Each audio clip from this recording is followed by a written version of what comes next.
Hey everybody, this is John Wood coming to you from East Rosebud Fly and Tackle in beautiful Billings, Montana. Today I'm going to talk to you about a few basic nymphing rigs. Now we're not going to get into everything because there's about 2 jillion variations on everything that I'm going to show you. So I'm just going to run through 3 different types. Number 1 is just your basic light, single, simple nymphing rig.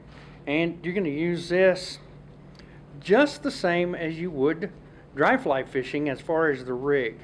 I'm just tying a weighted fly on the end of my line.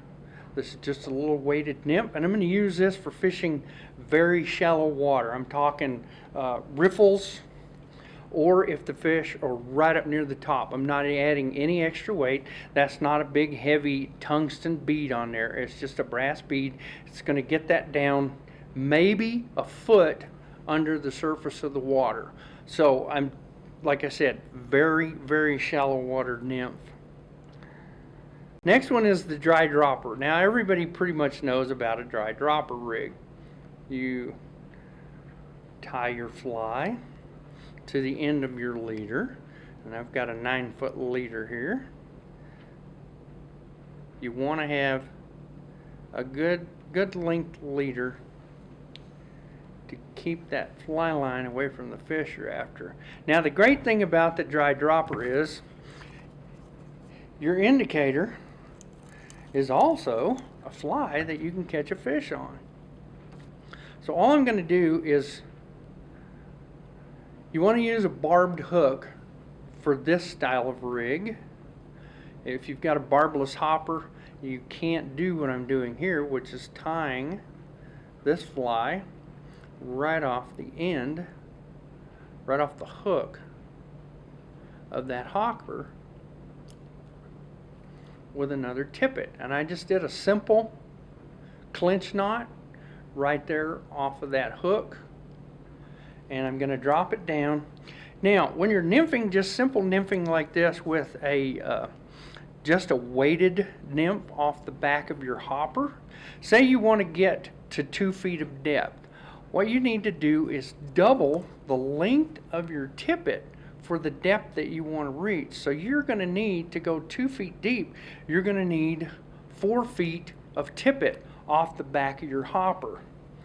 So if you think about it, this is going to kind of restrict the depth that you can fish with this dry dropper rig, unless the water is super slow that you're fishing, and you can get your fly down to maybe 2/3 of the depth that you've got of your leader. So really this is not a great rig for fishing deep. If you need to fish 6, 7, 8 feet deep, you're not going to be able to get down there unless you add weight. You add too much weight and it's going to sink your hopper. So really we've got the simple nymph rig with the single, which is going to fish super shallow water, and we're talking maybe a foot. And then your dry dropper, you can get to 2 to 3 feet. Once you get over about 6 feet of tippet behind your dropper, you're going to get a lot of tangles. You're going to get wind knots galore. So keep that in mind. Another technique that gets you down to about the same depth as the dry dropper rig or the hopper dropper rig is free nymphing. And basically this is just putting 2 nymphs below the surface of the water, as opposed to having your dry or hopper on top and then your nymph below. So what I'm going to do for the free nymphing is I'm going to add just a little bit of weight. We don't want to add too much, but I'm going to start with my leader, and then I'm going to add a piece of tippet. And I like to use the surgeon's knot. This is a super quick, easy knot on stream. It's really easy to tie, and once you practice it, you can even tie it in the dark. And I've got the blue and the orange backing here so that you can see what is what. My leader is to my left, the blue, and the orange is to the right.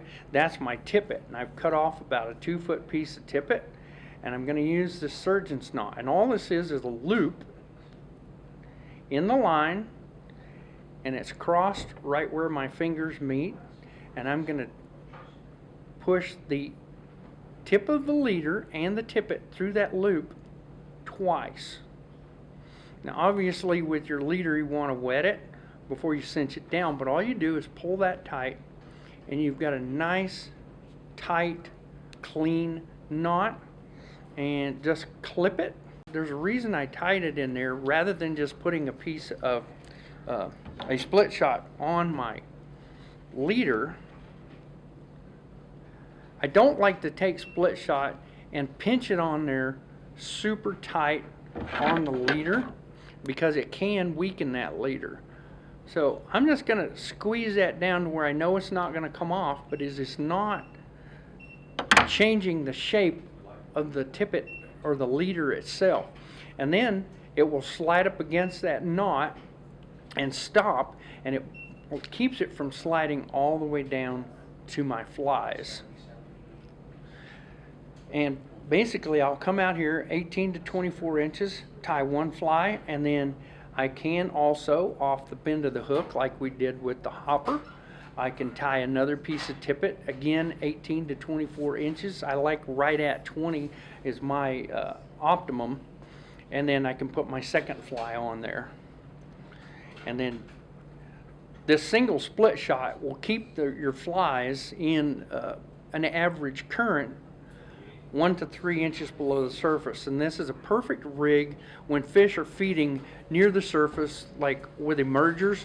You've got a hatch about to come off, or a hatch is going off, but they're not hitting the dries yet. This is a perfect rig. And like I said in the beginning, there are about 1 million different variations to every one of these rigs, and you can just use your imagination and come up with whatever you would like, whatever you feel confident with. But get out there and try some of these things. Get down, get your flies in the face of those fish, and catch some.